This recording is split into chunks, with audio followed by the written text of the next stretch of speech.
भारत अब ऐसी air power बनाने की तैयारी में है जो एशिया का पूरा संतुलन बदल सकती है। 114 राफेल तो बस एक ट्रेलर था, असल फिल्म अब शुरू होने वाली है, क्योंकि रूस ने भारत को ऐसा ऑफर दिया है जो किसी भी देश को चौंका सकता है।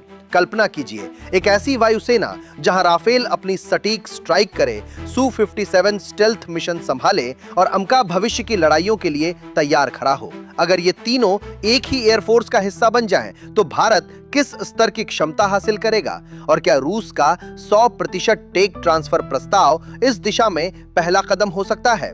इसी पर आज की पूरी कहानी टिकी है। भारतीय वायुसेना के आधुनिकीकरण को लेकर इस समय जबरदस्त हलचल मची हुई है।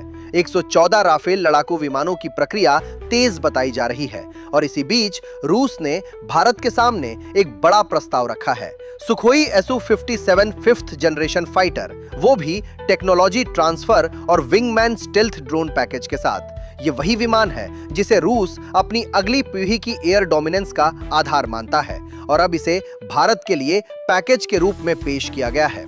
राफेल की ताकत पहले ही साबित है। AESA radar, spectra electronic warfare system और लंबी दूरी की BVR मिसाइलें इसे दुनिया के सबसे भरोसेमंद मल्टी रोल जेट्स में से एक बनाती हैं। 114 अतिरिक्त राफेल जुड़ते ही भारत नई स्क्वाड्रन बना सकता है और पुराने प्लेटफॉर्म्स को चरणबद्ध तरीके से रिप्लेस कर सकता है।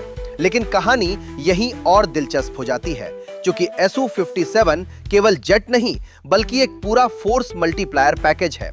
इसमें शामिल है रूस का S-70 लॉयल विंगमैन, एक स्टेल्थ ड्रोन जो फाइटर जेट के साथ उड़कर दुश्मन के इलाकों में गहराई तक जाकर इलेक्ट्रॉनिक वॉरफेयर, हथियार डिलीवरी और एयर डिफेंस सप्रेशन जैसी खतरनाक भूमिकाएं निभाता है। अगर भारत को यह पैकेज पूरी तकनीकी क्षमताओं के साथ मिलता है तो यह वायुसेना की स्ट्राइक और स्टेल्थ क्षमता को कई स्तरों पर बढ़ा सकता है।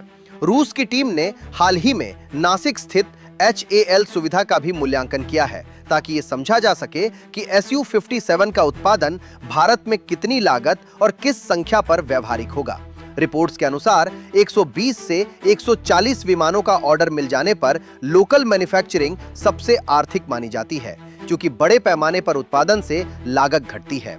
ये भी ध्यान देने वाली बात है कि भारत का स्वदेशी 5वीं पीढ़ी का कार्यक्रम HAL द्वारा आमका को भी तेजी से आगे बढ़ाया जा रहा है।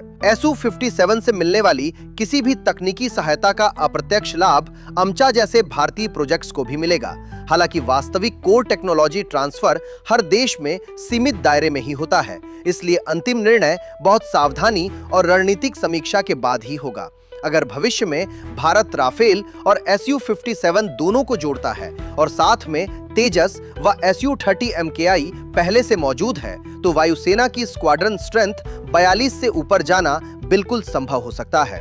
इससे Bharat air dominance, deep strike, network centric warfare और स्टेल्थ ऑपरेशंस चारों मोर्चों पर क्षेत्रीय संतुलन बनाए रख सकता है, खासकर तब जब चीन जैसे देशों के पास पहले से J-20 स्टेल्थ फाइटर मौजूद है।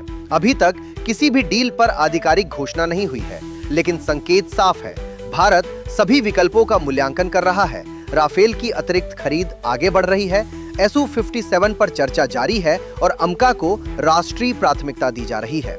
आने वाला फैसला लागत, टाइमलाइन, टेक्नोलॉजी और मैन्युफैक्चरिंग क्षमता के आधार पर तय होगा।